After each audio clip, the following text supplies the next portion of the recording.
বিলাসীপাৰা সমজিলা সদৰৰ ৰাংচাঙত UF47DYM gym প্ৰতিষ্ঠানটোৰ উদ্যোগত শাৰীৰিক চৰ্চাৰ এখনি প্ৰদৰ্শনীমূলক প্ৰতিযোগিতা অনুষ্ঠিত হয়।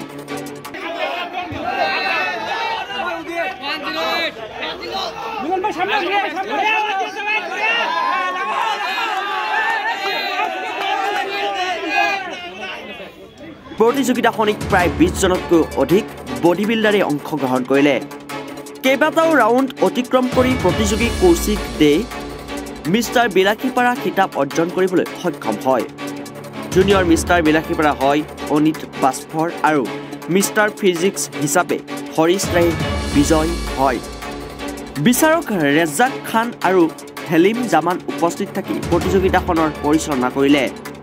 প্ৰতিযোগিতাখনত মুখ্য অতিথি হিচাপে উপস্থিত থাকিল সুচিকিৎসক বিশেষজ্ঞ ডক্টৰ অখিল কুমাৰ বৰুৱা।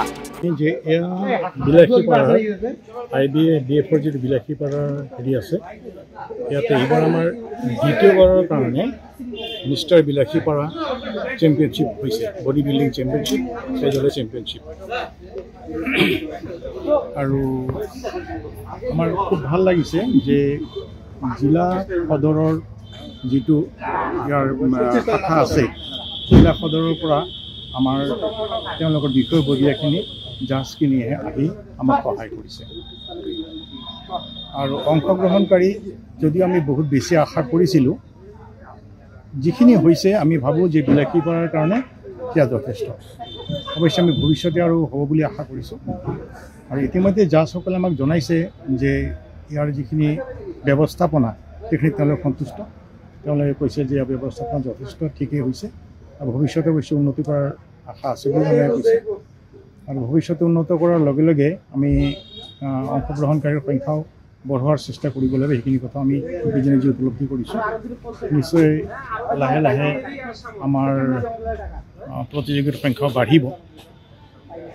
দ্বিতীয়তে যিখিনি পাৰ্টিচিপেট কৰিছে, যিখিনি অংশগ্ৰহণ কৰিছে, তেওঁলোকৰ অংশগ্ৰহণ কৰিবৰ কাৰণে যিখিনি তেওঁলোকে যিখিনি নিজকে সাজু কৰিছে সেইখিনি যথেষ্ট ভাল যেন লাগিছে।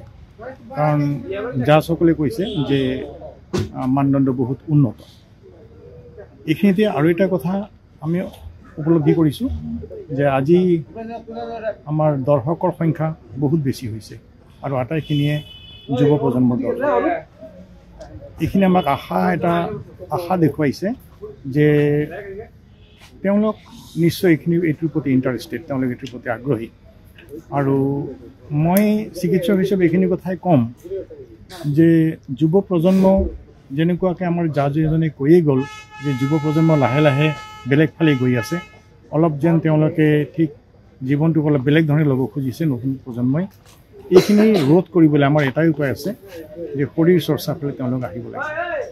আৰু শৰীৰ চৰ্চা কৰাৰ আজিকালিৰ পৰিৱেশত শৰীৰ চৰ্চাৰ কাৰণে জিমেই একমাত্ৰ উপায় ৰৈ গৈছে বুলি মই নকওঁ, যদিও জিমৰ যে এটা ডাঙৰ ভূমিকা আছে এইটো কথা মই ক'ম।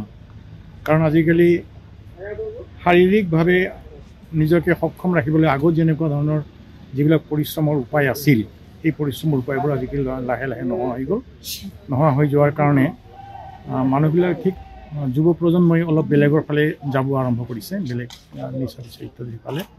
গতিকে সেইবিলাকৰ পৰা আঁতৰাই আনিবলৈ হ'লে তেওঁলোকক এই শৰীৰ চৰ্চাৰ মূলতঃ জিমৰ ফালে আগ্ৰহী কৰি তুলিব লাগিব। আৰু এনেকুৱা ধৰণৰ কম্পিটিশ্যনবিলাক পাতিলে, এনেকুৱা ধৰণৰ প্ৰতিযোগিতাবিলাক পাতিলে এই প্ৰতিযোগিতাই তেওঁলোকক উদ্বুদ্ধ কৰিব বুলি আমি আশা কৰিছোঁ। আৰু সেই আশাৰে আশান্বিত হৈ আমি এই প্ৰতিযোগিতাৰ ওপৰত বহুত বেছি গুৰুত্ব দিছোঁ। Thank you. এইবাৰ আমাৰ বিলাসীপাৰা IBBFৰ আণ্ডাৰত ছেকেণ্ড মিষ্টাৰ বিলাসীপাৰা 2024 অৰ্গেনাইজ কৰা হৈছিলে। আমাৰ জাজিং পেনেল ধুবুৰীৰ পৰা আহিছিলে, ধুবুৰী ডিষ্ট্ৰিক্ট ফিজিক্স স্পৰ্টছ এছ'চিয়েশ্যনৰ। আৰু আমাৰ চেম্পিয়নসমূহ অলৰেডি আপোনালোকে ভিডিঅ'ত দেখা পালেই কোন কোন চেম্পিয়ন হয় নহয়।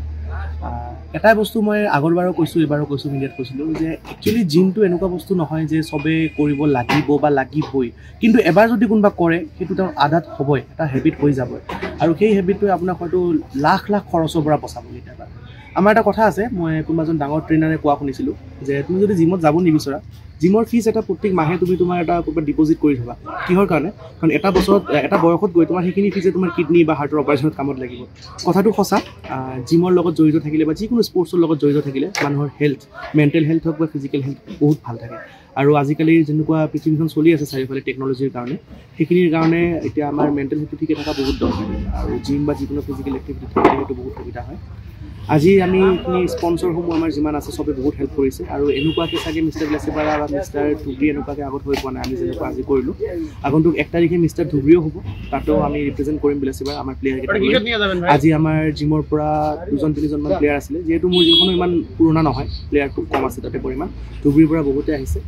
ফিজিক কেটেগৰী এটা হৈছে, বডি বিল্ডিং ছিনিয়ৰ কেটেগৰী এটা হৈছে, বডি বিল্ডিং জুনিয়ৰ কেটেগৰী এটা হৈছে। সেইখিনিত আমি খেলখন খুব ধুনীয়াকৈ ধুমধামকৈ আয়োজন কৰিছিলোঁ। আমি ছাকচেছফুল হৈছোঁ। কোনো ধৰণৰ ইয়াতে নিগেটিভ কমেণ্ট কাৰোৰ পৰা আমি পোৱা নাই, সেইটো কাৰণে আমাৰ বহুত ভাল লাগিছে। আৰু এটা কথা DDPSA মানে ধুবুৰী ডিষ্ট্ৰিক্ট ফিজিক্স স্পৰ্টছ এছ'চিয়েশ্যনৰ পৰা আজি কৈ গৈছে যে অহা বছৰত IBBৰ যিটো মিষ্টাৰ আছাম হয়, মিষ্টাৰ আছাম মানে অসমৰ যিমানকেইখন ডিষ্ট্ৰিক্ট আছে চবৰে পৰা প্লেয়াৰ একেলগে খেলিব আহে তাতে। সেই বস্তুটো আজিলৈকে 52 ইয়াৰ্ছত মানে আছাম বডি বিল্ডাৰ্ছ ফেডাৰেশ্যন আজি গঠন হোৱা 52 ইয়াৰ্ছ হয়। 52 ইয়াৰ্ছত কেতিয়াও হৈ পোৱা নাই বিলাসীপাৰা বা ধুবুৰীত। অহা বছৰ মিষ্টাৰ আছাম বিলাসীপাৰাত হ'ব বুলি আমাক কথা দি গৈছে। সেইটোৰ কাৰণে আমি আয়োজন কৰি আছোঁ। চাওঁ কিমান দূৰ আগবাঢ়িব পাৰোঁ। কৰাটোতো কৰিমেই আমি ভালকৈ। আমাৰ সকলোৰে ছাপোৰ্ট লাগিব, লাভ লাগিব, মৰম লাগিব। আৰু অৱশেষত মই আকৌ আমাৰ স্পনচৰসমূহক ধন্যবাদ জনাইছোঁ, যাৰ অবিহনে প্ৰগ্ৰামটো কৰা অসম্ভৱ। আৰু অডিয়েঞ্চক ধন্যবাদ জনাইছোঁ, তেওঁলোকে আহি আমাক চবকে ইমান উৎসাহ দিছে। আৰু লগতে সেইখন মিডিয়াক ধন্যবাদ জনাইছোঁ। বিলাসীপাৰাৰ পৰা জহিৰুল ইছলামৰ ৰিপৰ্ট, ৰিপাব্লিক এনি।